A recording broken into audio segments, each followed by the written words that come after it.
occupy. By the way, when we talk about Russia and Ukraine, this is what frustrates me. And I know my friend Owen Jones sat here and said the same thing to you. When we talk about Russia, Ukraine, you don't do both sides. You blame Russia as the invader and occupier. You don't do that with Israel. That is the double standard on your part. No, I try and be consistent, Piers. I'm morally consistent. I say Russia. Hold on, let me finish the sentence. Hey, good to have you here. And trust me, you picked a good one to click on today. Piers Morgan and Mehdi Hasan go head-to-head on one of the most contested topics in global politics right now. The Middle East conflict, how Western media covers it, and whether the standards being applied to different countries actually hold up when you put them side by side. Mehdi arrives prepared, sharp, and willing to say things out loud that most people in that chair would dodge entirely. Piers pushes back hard the whole way through. What happens between them is genuinely worth watching closely because the conversation keeps shifting in ways you will not see coming. Stick with this one until the very end. The way this discussion closes out reframes everything that came before it, and you will want to be there for that moment. Before we jump in, quickly, where are you tuning in from today? I genuinely enjoy reading through the locations in the comments, so drop your city or country down below and let us see how far this community actually stretches. Now let us get into it. What Hamas did on October the 7th, the second to what Hezbollah has been doing ever since. Is there any military response Israel can do, which in your eyes would be justified? Well, I don't accept the loaded question. You say response. Israel is the aggressor in all of these places. As I say, they are illegally... the aggressor on October the 7th, was it? Well, it was actually because it was occupying Gaza and it was besieging Gaza for 20 years, and even in Israeli general... You're sounding like you think it was justified what Hamas did. No. It's one or the other. Why? How is it justified? So it wasn't justified? Of course not. I've said that many times. So was Israel not entitled to respond? No, but I'm questioning you use the word response. Response implies everything starts on October 7th. No, I don't accept your timeline. I've never said that. Well, you keep saying response. To that specific terror attack, in a way that if in England somebody suddenly launched an attack on our people and they killed 1,200 and wounded nearly 7,000, I would absolutely expect my government to respond with substantial force. Would you? Yes, but Britain... So you would? Hold on. But is Britain occupying territory in that scenario? Because that's the key point here. It's Shlomo Brom... It's dangerous wording. No, it's not dangerous because I'm going to make it sound like I don't disagree with you. I'm going to quote. If you let me finish before you keep suggesting I'm supporting October 7th, which I have not. Sounds like you're justifying it to me. Well, you're saying not they're paying being attention. occupied. They're being occupied. They are occupied, or they're not occupied. I think they probably are. Yeah. Not probably. The ICJ says they're occupied. Yeah. Shlomo Brom, who's one of the former top Israeli generals, one of their big strategists, said after October the 7th. What did you expect? If you keep people under military occupation, is that what you think? They will rise up. Yeah, of course. There's always going to be terrorism. What do you expect? Yeah, there's always going to be terrorism and violence as long as you oppress people. On that scale, you expected that? No, obviously, I don't expect the details, but do you expect Palestinians to fight back? Of course you do. Everyone who's sane, who looks at this conflict from American presidents downwards would say the root cause of the violence has to be ending the conflict. I agree. So then, talking about tit-for-tat responses but I also think if you go back to the start in 1948, which I've had many scholars on from both sides of this, probably the most interesting piece I read about this was Jonathan Friedland of The Guardian, who's a Jewish journalist, who concluded, you can construct, if you're reasonably fair-minded about all this, you can construct a solid argument for both sides to feel aggrieved from the very start of this conflict. Fair enough. And that's a different argument. I'm talking about what you talk about now. My point is, when people say it didn't start October the 7th... Well, I'm not even going back to 1948. I'm talking about 20 years of Gaza under blockade. I know. Piers. Yeah, open-air prison camp, to quote David Cameron, that well-known pro-Palestinian lefty. But also Hamas, in that process since 2005, have clearly run Gaza in a despicable manner.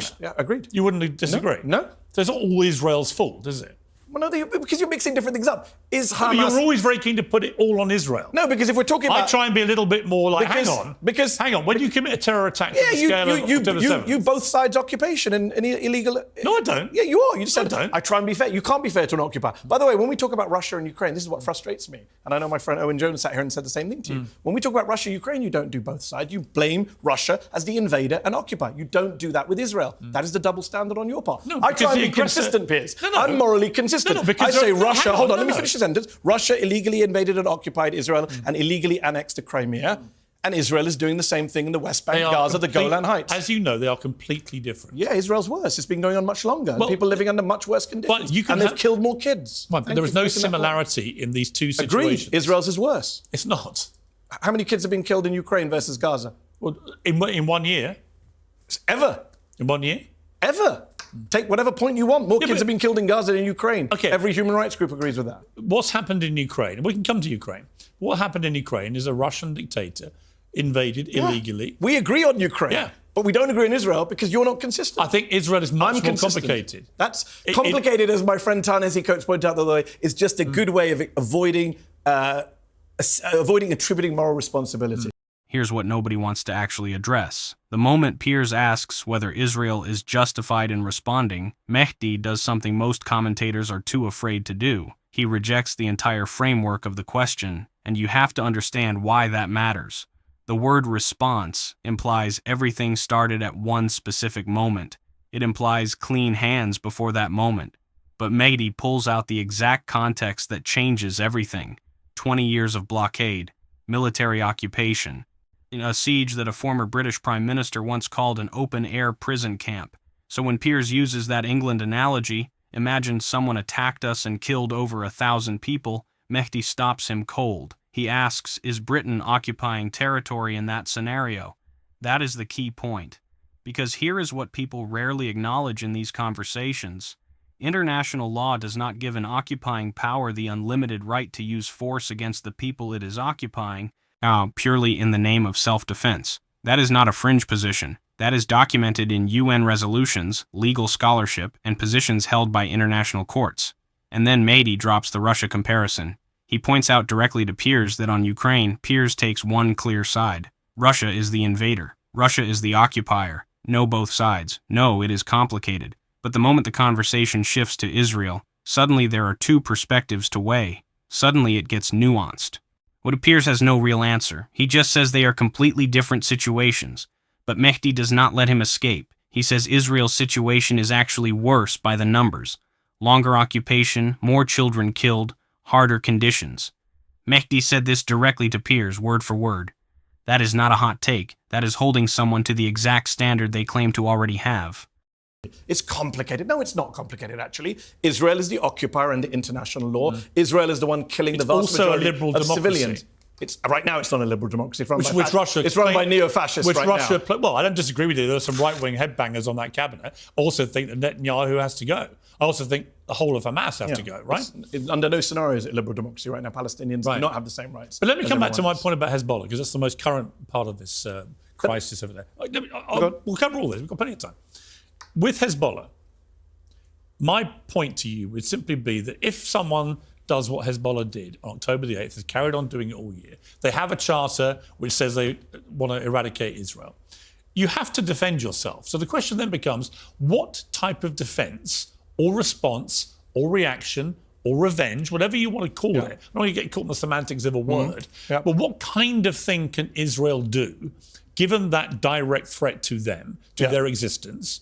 And the same sort of ideology applies in argument to Hamas. But with Hezbollah specifically, this state within a state in Lebanon, which is far better armed, far more powerful, far more resourced. Far more popular with the people, part of the government. It's much more part of Lebanese society. And was created by 1,500 members of the Iranian Revolutionary Guard. Supported, not created, but yes. Well, they trained. They're also indigenous to Lebanon. They trained. They're not a foreign force. So my point is, what can Israel do that would actually tick your box of being justified? My box is a very minimum box. My box is Hippocratic. Do no harm, don't kill civilians. So you don't respond?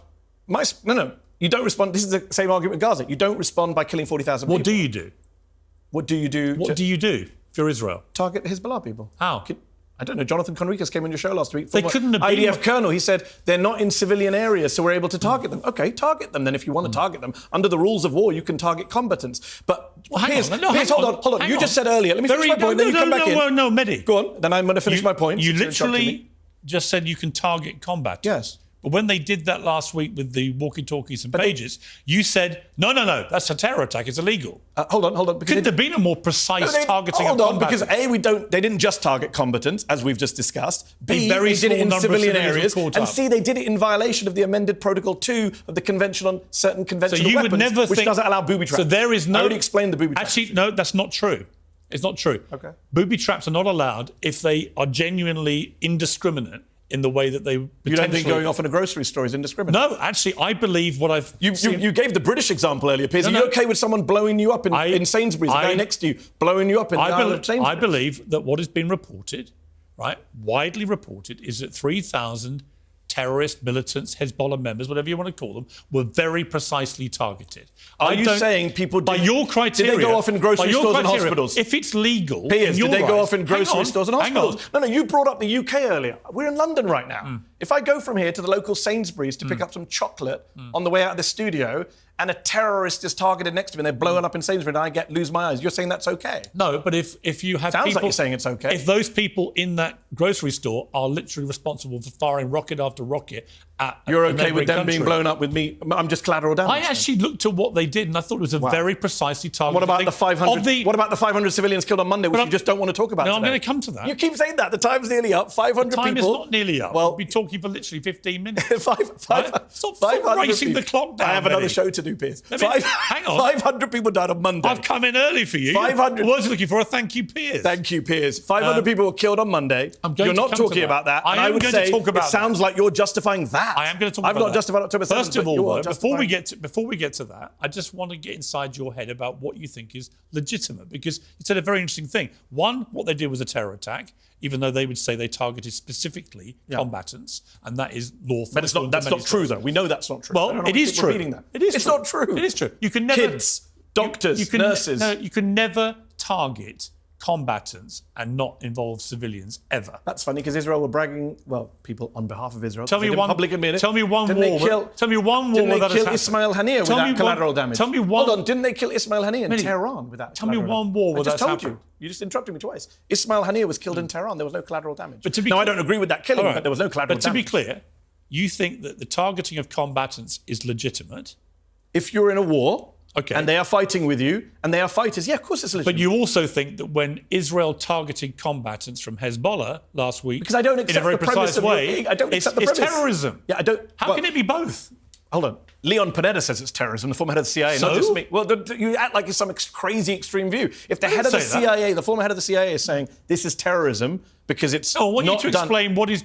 So give me an example. It's literally terror. People in Lebanon don't know what devices to use anymore. You think killing... Well, Hezbollah don't know what devices to use. By the way, I'm not playing this game, Piers, because I'm not here to talk about the rules of war. When Mehdi says it is not complicated, that right there is the line that cuts through everything. Because complicated is what people say when they want to avoid assigning moral responsibility. Mehdi calls that out and names it for exactly what it is. And here is the part that genuinely blows my mind. Piers spends the next few minutes asking Mehdi what Israel is allowed to do, what would pass his test. Yeah, and Mehdi's answer is so straightforward it almost sounds radical in this context. Mehdi said his box is a very minimum box. Don't harm, don't kill civilians. That is it. Not a high bar, not an unreasonable standard, the absolute floor of international humanitarian law. Then the conversation shifts to the pager operation. And this is where Piers walks straight into a contradiction he cannot get out of. He argues that targeting combatants is lawful, justified, a legitimate military action. Mehdi agrees. In principle, targeting combatants is lawful under the rules of war. But then Piers says the pager operation was also precise and legitimate. Wait. You cannot have both. Mehdi points out directly that Piers said if you want to target them under the rules of war, you can target combatants. Then Piers turned around and defended an operation where devices went off in grocery stores and civilian spaces. Mehdi then cites a specific legal protocol, the amended Protocol 2 of the Convention on Certain Conventional Weapons, which prohibits exactly this kind of booby-trap device. You have to understand something here. When someone cites a specific international legal protocol by name in real time during a live interview, that is not rhetoric, that is research. And Piers had no counter to that specific citation. None at all.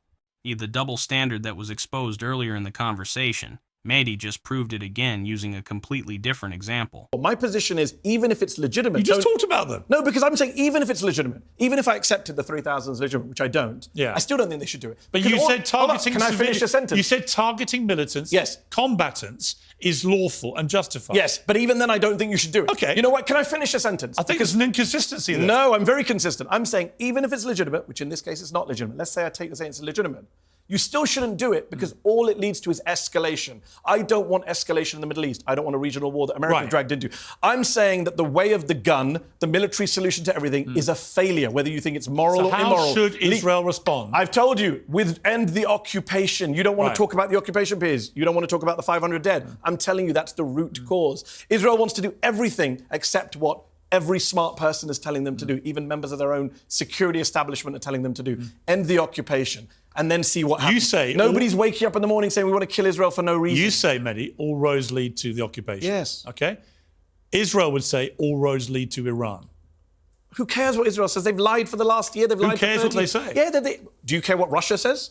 No. This is what I'm saying. You're inconsistent. The occupier and the invader doesn't. I don't care. It's not a barbaric. So if you're a liberal democracy, first of all, they're not a liberal democracy, and second of all, well, they are. No, they're not. They're an ethnocracy. But even if they were a liberal democracy, you don't get to invade other people's land. That's not an excuse. Piers, you sound like you're justifying an illegal military occupation here. No, I'm not. You just did. You said they're a liberal democracy. Sounds like you're justifying occupation. You're extrapolating two things together. Why? I said it's an occupation. You said, but they're a liberal democracy. Sounds like a justification. I'm just coming back to one thing because I'm curious what you think Israel could do that would pass your test. It's probably not much. I'm as close to a pacifist as you can get. I think you only use force is not to defend yourself. Everyone else to attack you and to rape and murder and pillage you, to fire rockets all year. Who's raping and You don't think that's what Hamas did in October? I thought we were talking about Hezbollah. You're jumping around. No, I'm talking about both. You were talking about Hezbollah a moment ago. Well, it's the same.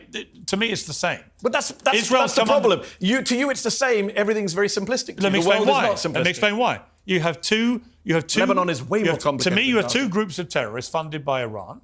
They both are wedded to the existential removal and disintegration of all things Israel, and they're prepared to use a lot of violence to achieve that. But not as much violence as Israel has used to occupy their land for 50 years in the case of Gaza and the West Bank. So your argument is whatever Hamas has done and whatever Hezbollah does is justified. No.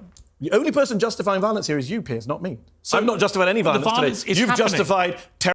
This final section is where the entire argument lands, and what Mehdi does here requires a level of intellectual honesty that you rarely see in these conversations. He says even if I accepted that the operation targeting those members was technically legitimate, which he does not, he would still oppose it. Think about what that actually means. He is not just arguing legality, he is arguing strategy. He is saying even if you win the legal debate, you are still losing the bigger picture. Because every escalation creates the conditions for the next escalation. Every military action that removes a target also removes the political breathing room needed for a real solution. And this is where history actually backs Mehdi up in a way that is hard to argue with. After decades of conflict in Northern Ireland, what finally produced lasting peace was not more military pressure from either side, and it was the Good Friday Agreement in 1998. A political framework that addressed the underlying grievances directly. That agreement did not happen because one side crushed the other into surrender. It happened because both sides eventually had to reckon with the root causes. No two conflicts are identical, but the principle Mehdi is describing is not new. Military force alone has never resolved a political occupation. It has only ever delayed the conversation. And that is exactly what Mehdi means when he calls the way of the gun a failure. That is not idealism. That is a pattern documented across modern history. Then he brings it back to the occupation. Every road leads back there. And what is remarkable is that Piers almost walks into agreeing, saying all roads lead to the occupation, as if the words slipped out before he could catch them. The final line of this section is the most honest moment Piers has in the entire clip. He asks, "What do you do?" Now, after 12 straight minutes of defending military options, justifying operations, and pushing back on every criticism, he ends by asking the exact question Mehdi started with. That question does not have a military answer. It never did. And somewhere in this conversation, even Piers starts to feel that. So what do you guys think of this? Leave your thoughts down in the comments. Please like and subscribe. And I will see you in the next video.